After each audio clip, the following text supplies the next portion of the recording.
In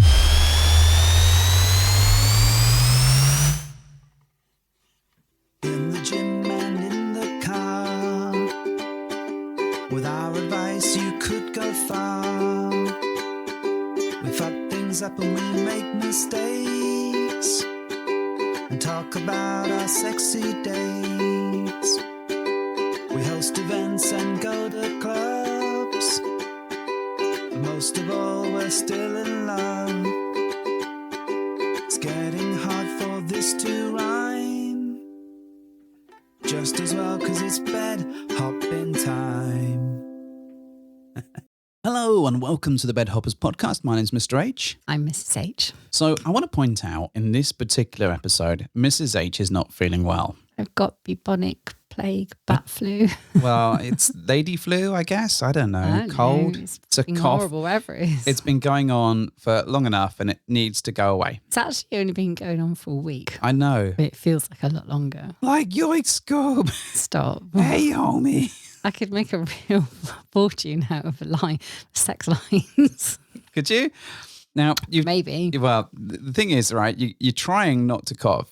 I'm trying not to laugh because if I laugh, that will make me go into a spasm of coughing from which I will not recover, and you will not thank me for having to edit out. What I really liked. Dear heart. So last night, Oh God. Last night you were like, we've got to do a sex on each other, right? Because it had been a few days. I mean, you've I been think poorly. what I said was you need to do a sex on me because I'm dead. And what I liked is you're sort of lying on me, on my shoulder, Yeah. like just sort of grabbing away. So sexy. Yeah, so sexy. Trying not to breathe on me. Draped over you like some zombie. And I'm like, I don't think this is going to really work for you, dear. It worked like fine. the only thing I can do is fuck you if you're on your knees, because if I lie on top of you, you might die. Well, If there you- is a very severe possibility of that. The movement of going on top of me might kill you. Yeah. And then what I really, so I fucked you, very sexy, obviously. Yeah, and obviously. Even in my death throes, I was sexy. And then I was like, well, do you want me to play with you afterwards? Because normally that would be something you enjoy, because you don't often come from like penetration, especially if it's from behind, right? Or if I'm dying. Yeah, if you don't. Yeah. And then you're like, yeah, and I'm just going to lie on my tummy. And you just literally turned around and like barely moved. And then you're like, oh, come. And then literally rolled over and went to sleep. Well, I don't know what to tell you. That's what we've become. I mean, I survived it. These are our sexy adventures. This is what we've been up to. It's better than nothing. Right? I think it was like, in your head, I think you were doing wifely duty. That's what I reckon it was. I missed you. I missed you too. I did miss you. You missed my penis going in and out of you. I just missed the intimacy. Yes, I also miss the intimacy, but I Well, also there you don't go. want the plague. Oh. Yeah, I don't want that. I mean, you might have it now by osmosis. I'm sorry. I might well do. Maybe. Fortunately, Can you catch colds from your penis? I can't. I didn't touch your penis with like my plague. Did you not? No. You gave it the whole and a big No. lump came out. I didn't. No, I didn't put it anywhere near the mouth orifice. The mouth orifice. Mouth orifice is the name of my fourth band that mainly dealt in acoustic numbers. Yeah, this is true. So anyway, thank you for joining us today. We're going to try and soldier on. This may be a shorter episode than normal. It may go on forever and a day. Due to imminent death. Due to you not feeling well, gentle wife. I'm here in spirit, And which is cool because it's Halloween. Yeah. So the spirits are with us. They literally Spirits are. are moving within me. Because we were like, oh, we've got to record like last week. And you were like, I don't feel well. so ill. And then we're like, oh, we'll do it tomorrow. No, still don't feel well. So we've got to the point where we needed to record and needed to knock one out. So this will be the most high quality episode that we've produced in a long while, probably. 100%. Yeah, and we're not even scraping the barrel where we're like going, hey, listeners, what's your questions? It's not even one of those episodes where we've clearly not prepared anything. This is we actually got something. We've got a couple of topics to talk about. The first one is, right, so if you live in the UK, you may well have heard of the Sun newspaper. I believe people lovingly call it the scum. The Scum, yes, that's fair. It is one of the red top newspapers. Yeah. I'm amazed that it's still going in many ways. I mean, it's slightly better than the Daily Mail, maybe. Maybe, I don't know. Definitely better than the Express. Probably. It's no Guardian, if I'm going to be honest. It's definitely not the Guardian No. or the Telegraph or anything remotely. Oh, Telegraph's a bit too far in the wrong direction, I'd it's say. The far Guardian's too like far, maybe. But who The knows? Sun 'Cause- is quite sensationalist, though, isn't well, it? I haven't read an actual newspaper for... No. But I don't know. The last time was, I guess, when I was in a doctor's office, maybe? There was one... Doctor's office. Yeah, there was the one that just chucked in the office. So I was like, the surgery or whatever you want Who to call it. goes to a doctor's office? Well, I was in there. Whatever you call them. Just goes to show off and you go out, isn't Yeah, it? exactly. I was there and Hello, there was a I'm newspaper. at the doctor's office. Yes. May I have a newspaper, Yes, please? give me your finest newspaper, my good man, whilst I wait for you to see me and so I can tell you about being sick. You definitely Yes. haven't been to a doctor for a long time. No, there was newspaper there. I think it was disposed of from someone else. I may have seen a newspaper on a train toilet, or that may have been a porn mag. I'm not too sure. It's a thing, right? Like you go on train toilets and there's normally a porn mag. You go on train toilets. Oh, you mean the toilet on a train? Yes. Yeah. There's There's definitely not newspapers in the train toilet. It definitely has been when I've been in there. No. I've definitely found porn in train toilets What? throughout my life, yeah. Where were you travelling? I can't remember the last time I actually went on a train and saw that, but I think it was Went to the bathroom and tossed one off to I the didn't- train no, porn. I didn't toss one off. I just simply found the porn stashed away in there, which makes it sound like I'm just rooting around the toilets. I'm not. It was very poorly I've never, disposed ever of. in my entire life discovered porn on a train, apart from porn that I have bought onto a train myself. See, I think this was the progression because, like, when you're a kid, you'd like find porn and like page 3 stuff in woods and bushes and stuff and parks. You not- did? Yeah, we did that. We found that a lot. That was our only access to porn back before the interwebs. And then, like, as I got older and I was able to travel, then I found porn for some strange reason in a lot of train toilets. There seemed to be like... You have uncovered the porn in the strangest of places then. I have never discovered porn in parks or bushes or trees. Maybe I am the original porn hub. Porn shrub. Porn shrub. It flocks to me.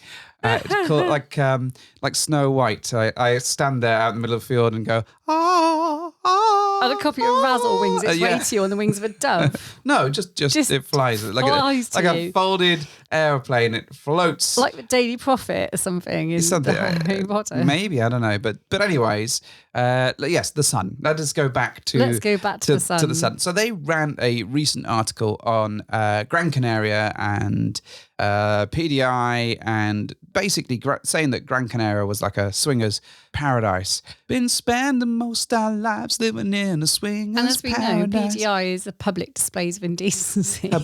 Public displays of information. Indecency. Public domain information. I don't know. I remember Playa del Ingles. I remember PD being public domain back in the video gaming days, the Amiga. You could buy a public domain disc, which was like homebrew software that someone had made in their shed or whatever, and then they'd submitted it, and you could buy the discs really cheaply. And sometimes they were great, and most of the times they were shit. All right. And they stuck them on cover discs and stuff. Anyway, moving a lot of diversification. We're just filler. It's all filler, no killer. This Back episode. to public displays of indecency. Yeah. So the Sun ran an article following some event organisers. I'm not going to go into that bit because I think there's a whole load of stuff that you can find out if you want. Just look up the Sun if you really Swingers. want to, and Swingers, and it will show you this article. What really interested me, I guess, was not the fact that it was another sort of show and tell, bit sleazy, bit naughty, bit let's read about sex in the Sun, because that's pretty much their bread and butter. Yeah. That and some weird political agenda. But what actually surprised me quite a lot, maybe I shouldn't say surprised because that's not really, it didn't really surprise me. What I found interesting was the reaction to this on the Fab forums. And how divisive it was, you mean? Yeah.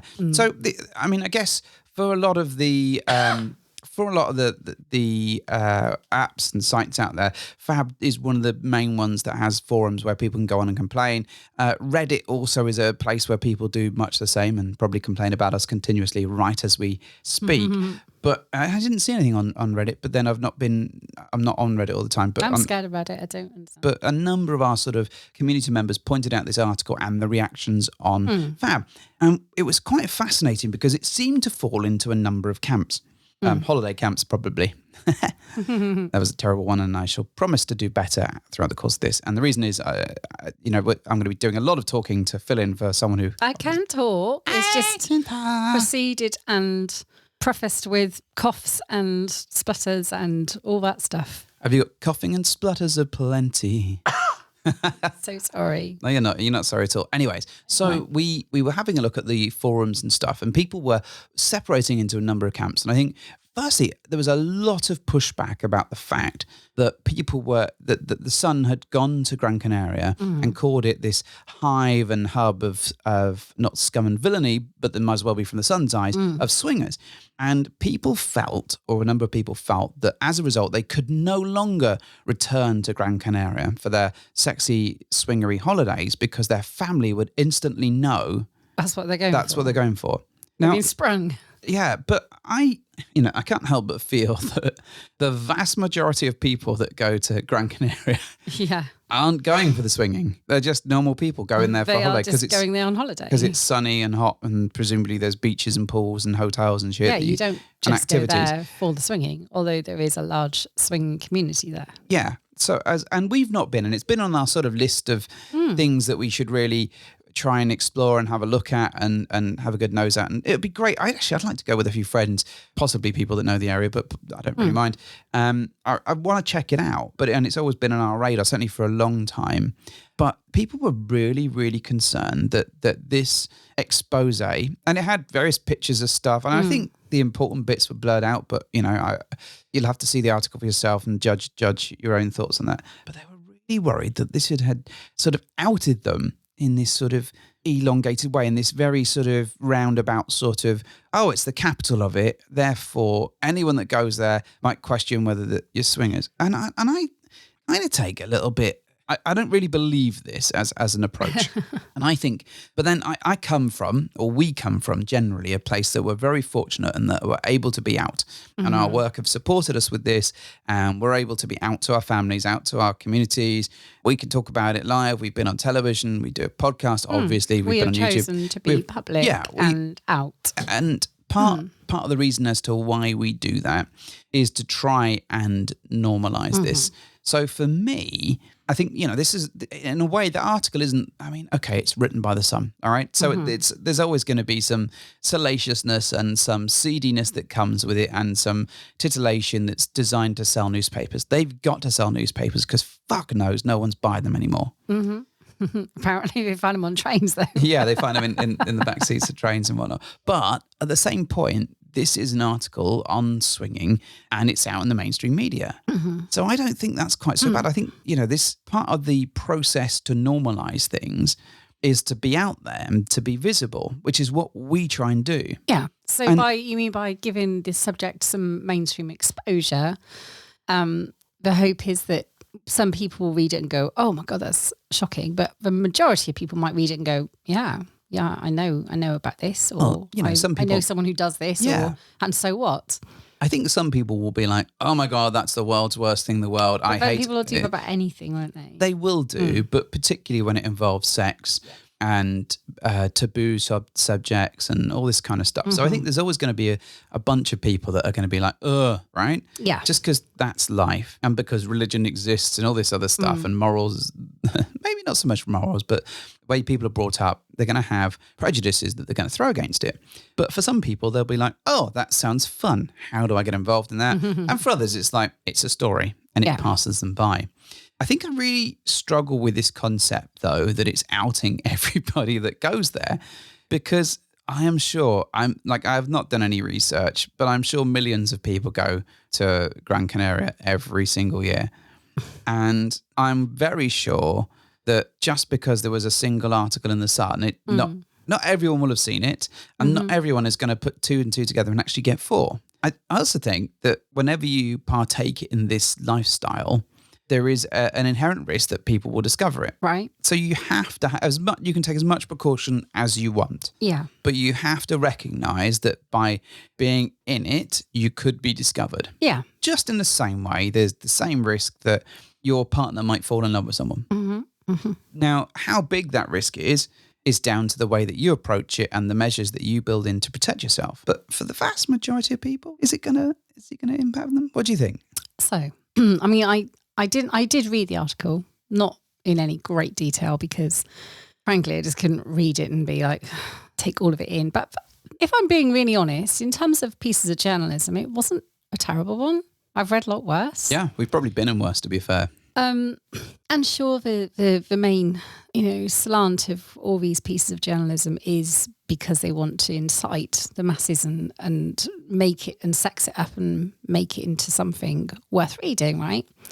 However, I actually didn't think it did it a great disservice. I really don't. And I think for the people who have maybe come out and said, oh, brilliant, thanks, The Sun. Now I can't possibly go to somewhere like this again because, if I ask my folks to look after the kids while I swan off to this place, they'll assume I'm going off to be a swinger. Because, if you're going to go to Gran Canaria or Fuerteventura or any of the Canary Islands, chances are there's going to be an area of that place that does have some swinging activity, but you have to go look for it. But you wouldn't go there necessarily and just immediately be absorbed by that. Well, if you're like, oh, hold on, folks, can you look after the kids for a week? We're off to the swinging resort in Gran Canaria. Then I think you're probably poking the bear a little bit on it. It was interesting, though, because it divided people into roughly sort of 3 camps. Mm-hmm. One was the, oh, my God, I can't go there again. Oh, this is awful. The Sun's ruined it for me, thanks. There was actually 4 camps maybe. Then there was, oh, my God, it's the lifestyle in such a terrible, terrible way and promoted and that's sleazy. Blah, blah, blah. Then there were the people like, oh, my God, you're normalizing it. It's an article about my hobby, my interest out there in the world. Cool. Nice. It's better than nothing, right? Mm-hmm. And then there were what I'm going to call the dirty little secret camp. Now, this is, and I say this with sweeping hand movements and gestures, whatever the fuck, right? These are the people that like to keep this whole thing secret because the fact that it's a secret makes it sexy. There is that. And I think the fact that they, that they can do this stuff, they can go away to PDI or Gran Canaria or wherever and go off on this naughty, slutty, sexy adventure together or whatever it might be or whatever it is that they're doing and be like, hey, no one knows that we're doing this thing. This is taking part of their secret away as far as they're concerned. That was certainly some of the opinions that I saw on the forums. And kind of like, I get the fact that, because when we started, it was a naughty secret that we're like, no one knows. And when people go, hey, how was your weekend? You're like, it was a good weekend. And you're going in your head, you don't know how naughty it was. Fuck you people at work. Don't mean that. You're all right at work, right?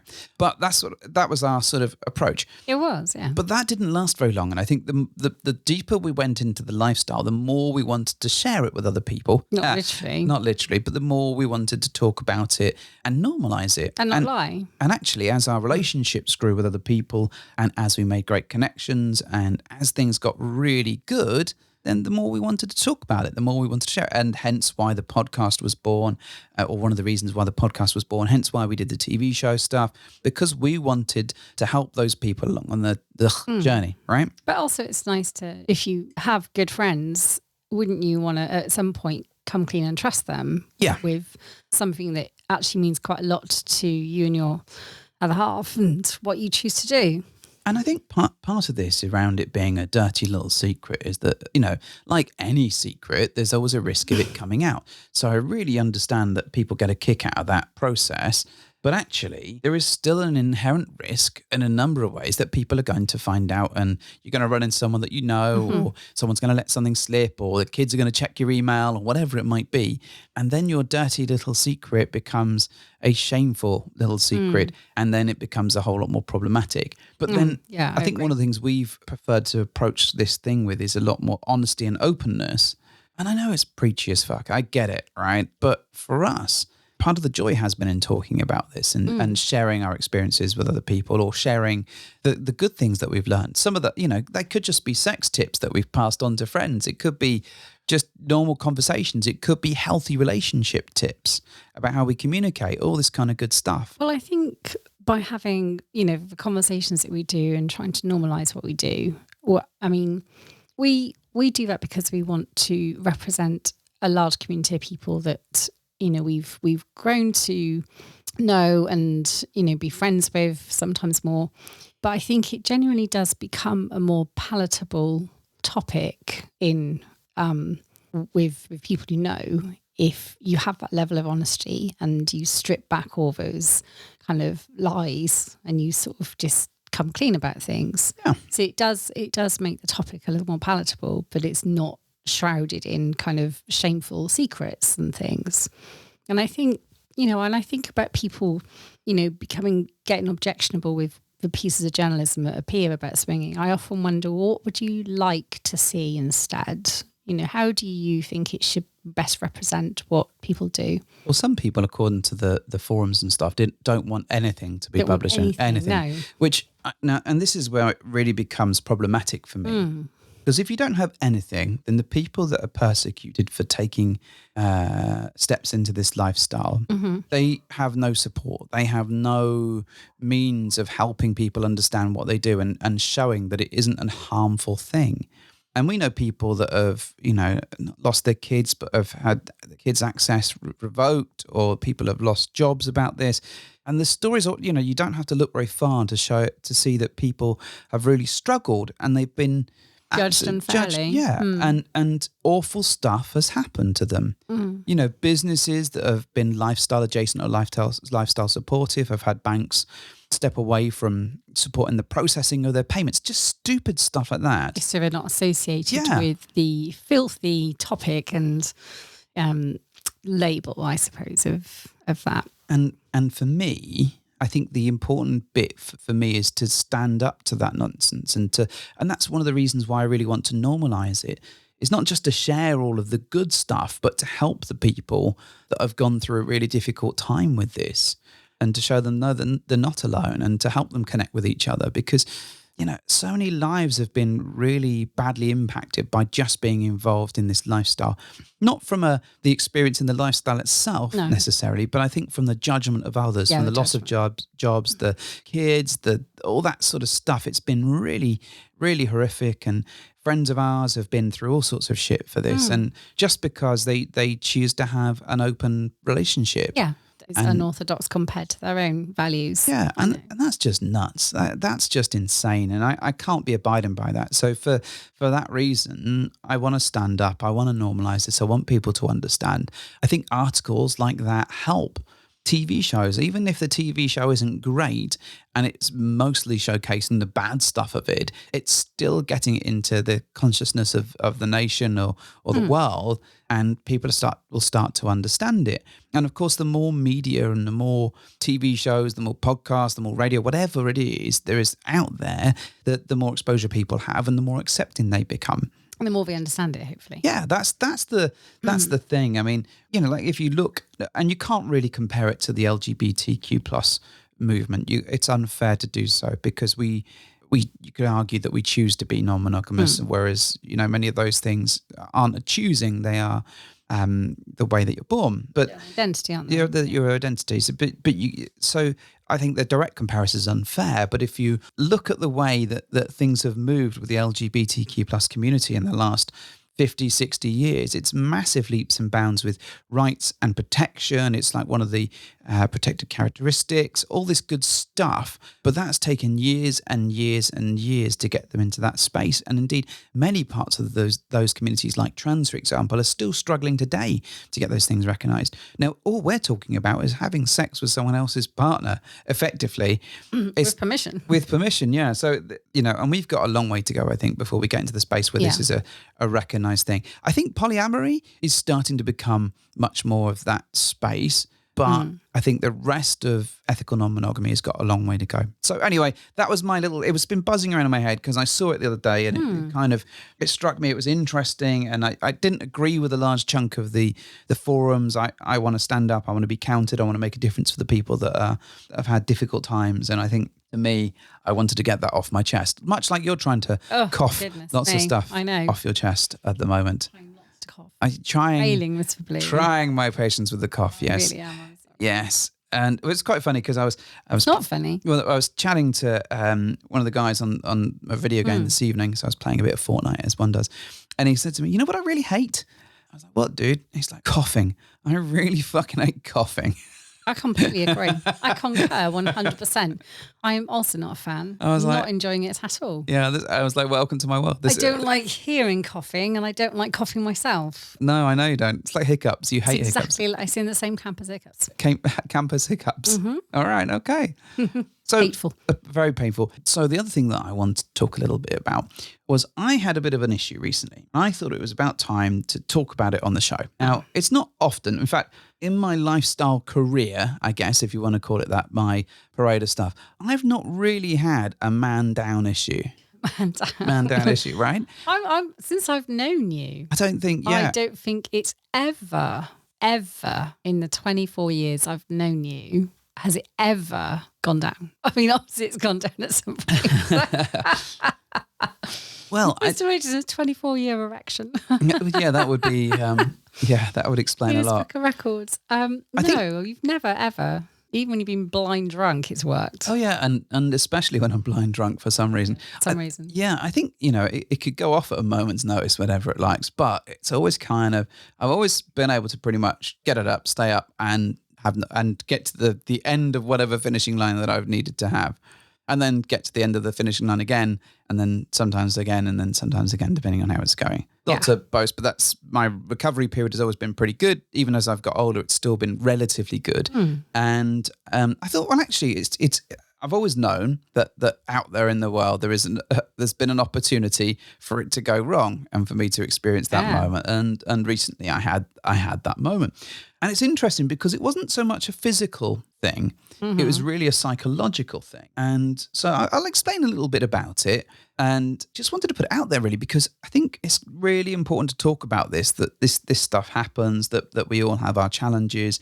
And I know that as a person that creates content, and by content I mean podcasts and whatever, like you often get this one time happened, but the rest of the time I am invincible. I've got a pre-question for you. Yes. Pre-cum question. Yes, please. Before you go into what happened. Yeah. When we first opened our marriage. Yeah. And started seeing other people together. Yeah. I recall you being really apprehensive that it might happen, that this issue might. Yeah. And, obviously we've been together for a long time by this point. Well, actually, we've never had an issue. But I remember you being all, what if it happens? I think there was that more. I think actually my worry was coming too quickly. But more than. But also, I think it did cross your mind that what if? Yeah, I think there was an element of worry, but I haven't. But it didn't happen. But it's not happened, and so it's been an interesting thing. So let me explain. Let's go into. So it didn't really. It was. I think I was more concerned about coming too soon and enjoying it too much. Yeah. As is my addictive personality, that I'd like to enjoy everything to its fullest and then enjoy it again if I can, and then enjoy it another time. So I was much more concerned about that rather than worrying about whether it would necessarily work. I think for those very early adventures where I wasn't so attracted to people, I think that was probably where that stemmed from. Okay. And this I guess is linked to this experience. So we're at a club and we were catching up, and we had three couples. I got this right. 3 couples that we were going to play with. Yeah. And so I had to go back to the locker to get our sex bag. And there was a couple that were coming along that night that I didn't want to play with. Right. And I'd not outright said I don't want to play with you. To them right. Directly. I'd said it to you, and you were sort of in agreement. Same page. And they'd been messaging a bit, but we hadn't given it a strict, hard no. So we got invited to a room with 6 couples. Sorry, 6 people. So I was like, that'd be great. That's awesome. Let me get the play bag and I'll come back. So I got the play bag, come back, and through sort of osmosis, this other couple that I wasn't interested in had joined the foray. Because they were at the club too about that. They were at the club too. So, and as I get into the room, they literally appear and go into the room. And everyone knew each other. Yeah. But I don't think everyone was that into this other couple. And it was really interesting because actually what I should have done at that point again is probably throw down a smoke bomb. Noped my way out of that, or sort of say, "What's that out there?" and just close the door. And I think I was like, okay, that's fine. There's quite a lot of people in the room, and I can probably navigate my way around that. So your first thought was you're going to avoid them somehow. Yes, but you're going to carry on and hope things don't go bumper and I was going to be like Keanu Reeves in The Matrix. I was going to Wow. download Kung Fu and punch them. No, I was going to dodge bullets. So, and it was, things started off and we were playing with couples that we enjoyed and that we liked, but kept on like coming over, not to the point of necessarily interacting with me, but if I was kissing one of the women and then I switched to go down on her, they would immediately be there kissing Both of them? But a little bit of both, mostly her, I'd say. But there was a presence that you were aware of. Yeah, and like they constantly. kind of were there. Yeah. And I at this point, because we'd kind of done a little bit of a what's everyone into at the start, I think we'd all kind of gone, okay, who's into ladies, who's into men, who likes whatever, who likes rough play, or all this kind of stuff. What I didn't do, I missed the opportunity again to go, not you, no, I'm not interested in you. And I think, again, that I didn't want the confrontation. I didn't want to let someone down. No, because it want to reject them at the mouth of the orgy. Yeah, exactly. That just didn't feel quite right. Yeah. But they were very, they weren't. Did they read the room?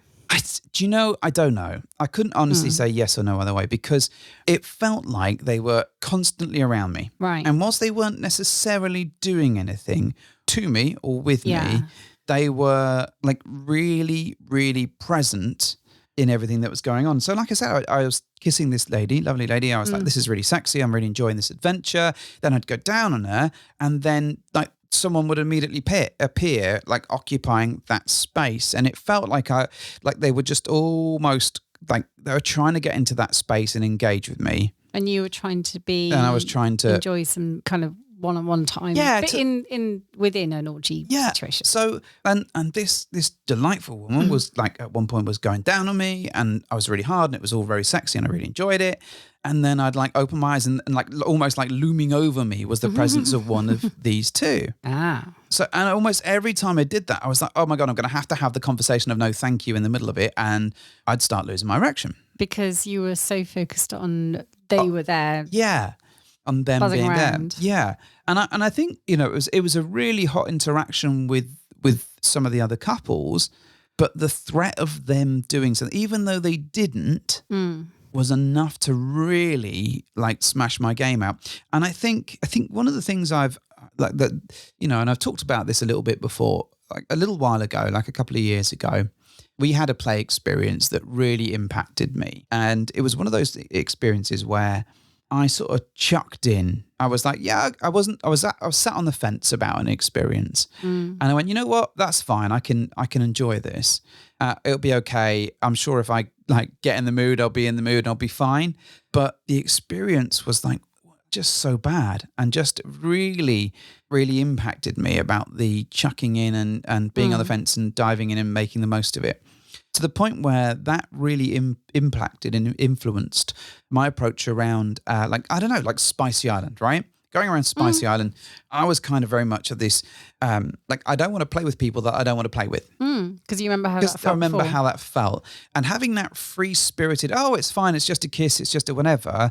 If I've got the slightest inclination that I'm on the fence about it, now I'm massively jumping back. So fast forward to more recent times, and we're in the middle of this orgy, and it's all kind of going off. You're playing with the guy. You're having the great time.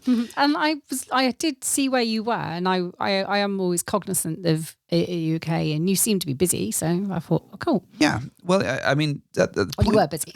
Yeah, I was busy, but at the point, your back was to me. I was like, I had to stop because this poor woman, she was like. She didn't know whether it was her because I was like up and down. It got to the point where I was about to have sex, about to put the condom on. I was like, okay, I'm down again because I can see them in my peripheral vision.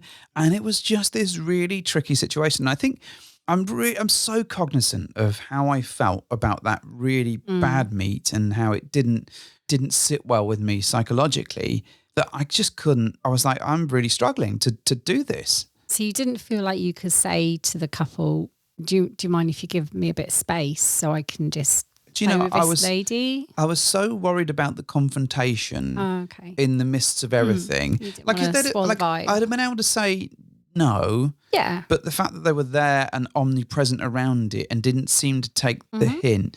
Now, I totally appreciate that what I should have done is before we went there, before we started going into the room, I should have said, just to let you know, not interested. Yeah. Or words to that effect.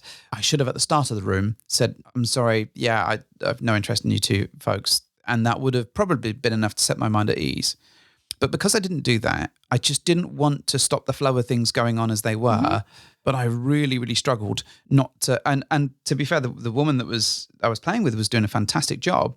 But I really struggled to get out of my head knowing that these two folks were there. To the point just where the fact they were still just there. still there was enough to do it. Not annoying, just it worried me, I think. If it was just annoying, it's like, fuck off. But to the point where, like, closing my eyes, I was like concerned they were going to interact with me. And I'm so, and this goes back to that other experience. I'm so less cool about a random encounter like that where I'm not keen. Like, great, if I find them attractive, wonderful. And if I'm into them, great. But these folks I did not find attractive. And it just really, really played on my mind. So in the end, I was like, Sage, I need you. Can I have you for a moment? Yeah, you stopped playing. Stopped playing and then came over to you. My play and said, I need you. And it was like, yep, everything's fine, no problem. And that made a huge difference. It was good because you were like, oh, what the fuck's going on? I was like, what? Yeah, but I couldn't really. I was aghast.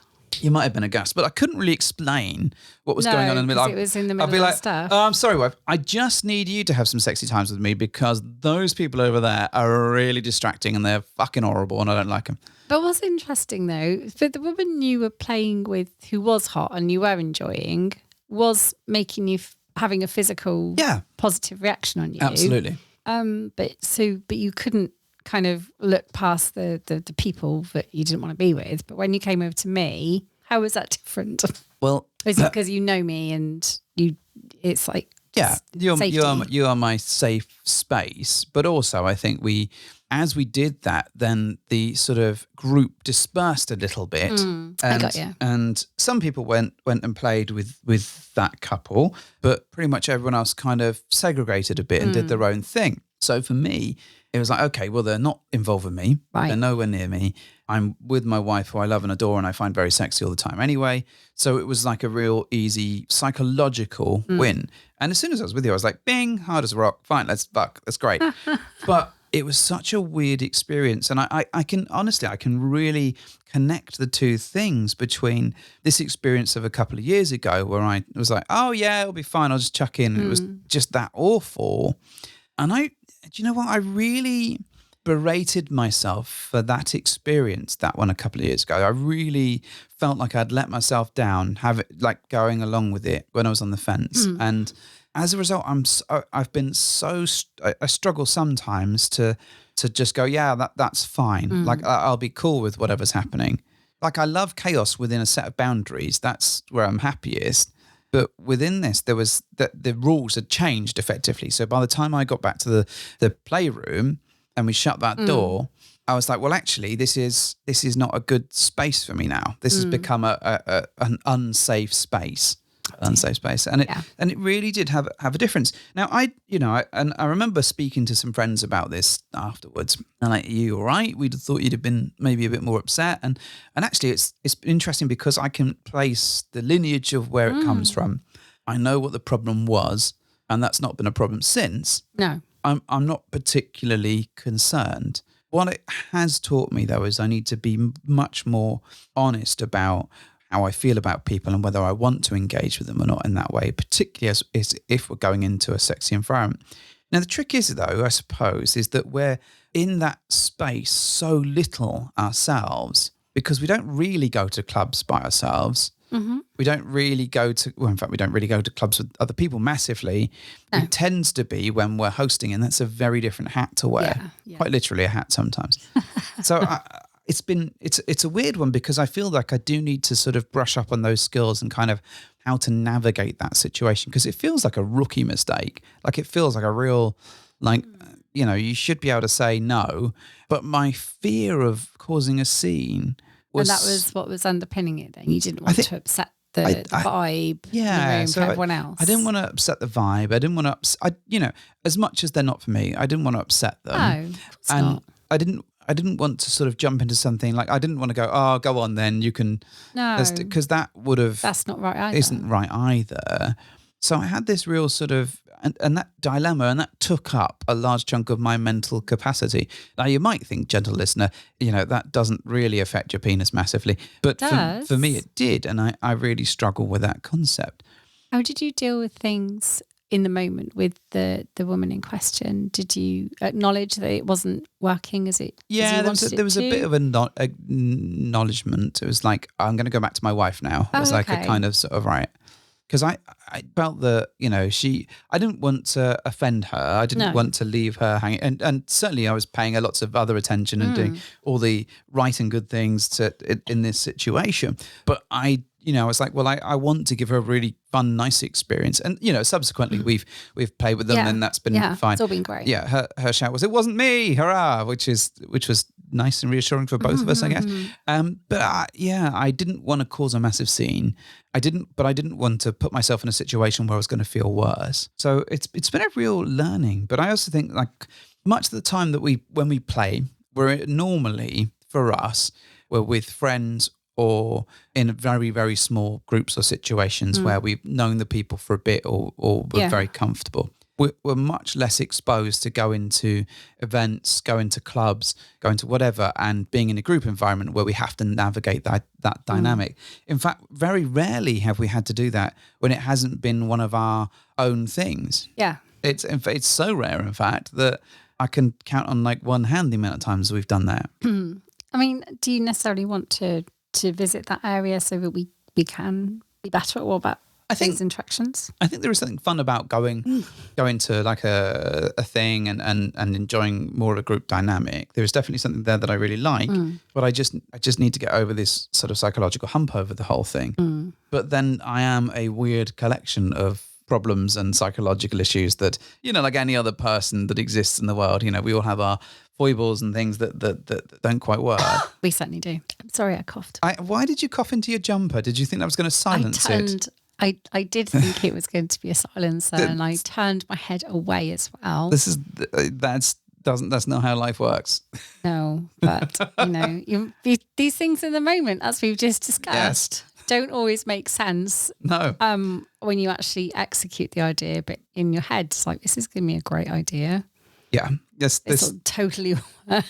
Totally. So in essence, I think, we went to this this club. I had this experience, and it's been playing my mind. I've been wanting to talk about it a little bit because I think it's important to share these things, that they do happen, and that it's okay if it does happen. I think a lot of my swinger training did kick in terms of the play partner that I was with, and I did have a conversation with her afterwards and all that kind of good stuff, and made sure that she was enjoying herself anyway. So that certainly was a good thing. And I went back to my source of safety again, a very good thing. And that really helped. I think my main learning is just to be really like upfront if I'm not interested in someone, to be honest about that and to say directly. But also I think I just need to practice and figure out navigating those group situations a bit better, because it's not very often that we find ourselves in those. But I think when they do, they have really, for me, that sort of interaction has the ability to really throw me. You're a sensitive little sausage. Did you leave my sensitive little sausage out? It'll go off if you keep talking about it. You are a sensitive little soul. But I like that. What was your take on the whole thing? So for me, as I said, utterly pulled the rug out from me in terms of this had never happened. And I actually didn't understand at first. I was like, what the fuck is happening? And my first thought was that you were not okay. Like something had happened, like bad, like really bad.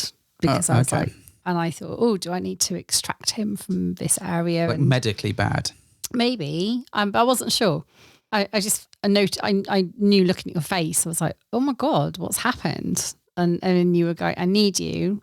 And then you kind of was like waving his condom at me. I was like, oh, he needs me there. Right. I got you. Don't worry. We'll figure this out.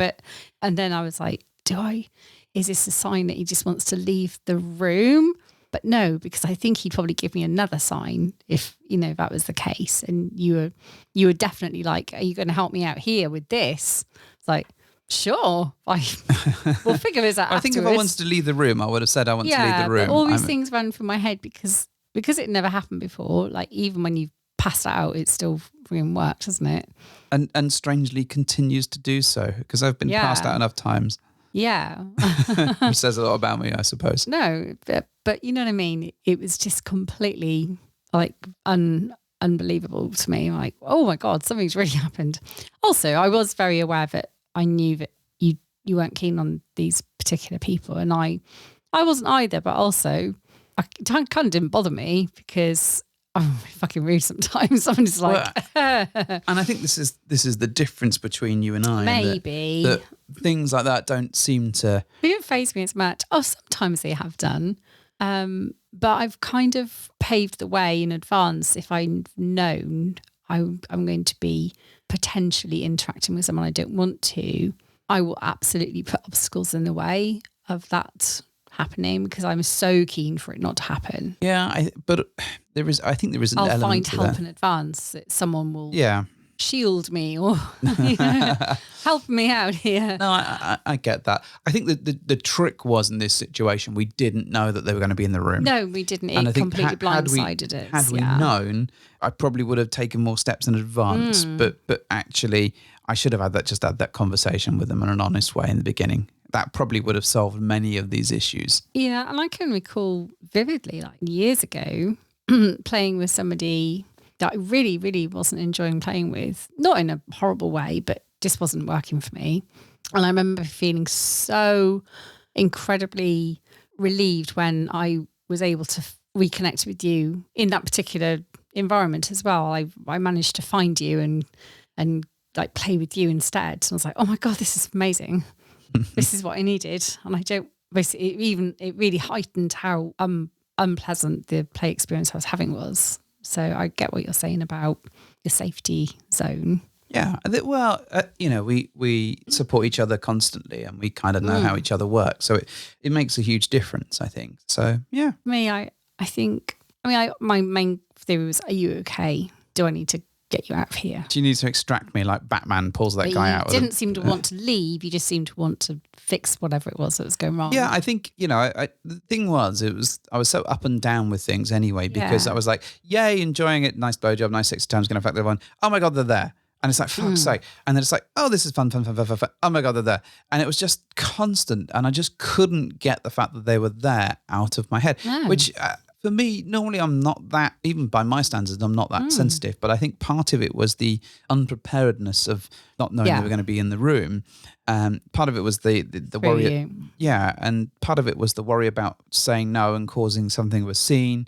And then it was just like the looming presence of having to deal with whatever situation came out of it, which, was just crazy. So there's definitely been some learnings out the back of it. I think the trouble is that with this sort of stuff, it's like if you don't use that skill, then you kind of forget it in a way sometimes.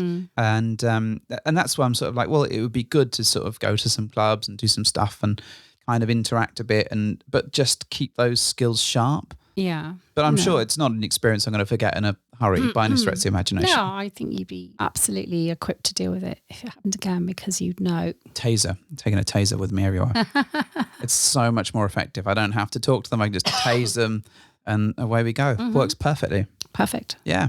So, Mrs. H, anything else you want to add? No, I don't think I have the vocal capacity to add more than what I already have, which has probably annoyed you intensely because of the levels of coughing and heavy breathing. All right then. Well, to sum up, so don't read The Sun. No. Stand up for your fellow lifestylers and be a role model and do the right thing. Still go on holiday. Still go on holiday. Cool. Yeah. Have a good time. If you get caught, you get caught. It's life, right? But the other thing is, if you're having some problems, just go back to your wife. It'll be fine. Or someone else's wife. Yeah, go back to my wife. It'll be fine. That's how it works. Totally. Go back to me. Yeah, maybe. Do you think, if wife? I'm there. Do it. Well, thank you for hopping into our bed.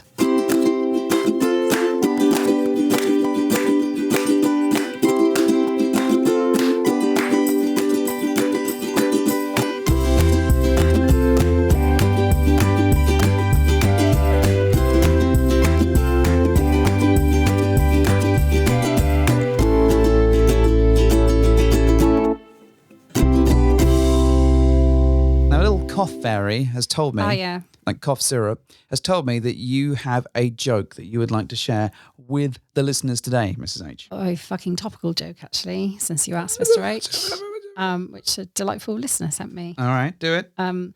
This particular listener clearly gets my sense of humour and has also said this is a very topical joke for you. Okay, this is good. Halloween based. Ooh. You haven't heard the joke, so All right. debut joke telling just for you. Ooh. Well, that's a good lead in. Thank you. That's all right. I shall tell you the joke and you'll laugh with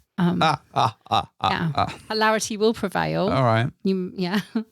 All right, are you ready? Yeah. What do you call a collection of ghosts all scaring the same person at the same time? Don't answer it, even if you think you know it, because that's going to spoil my joke. I don't know. Bukkake. You laughed. I knew the answer. Hilarity did prevail.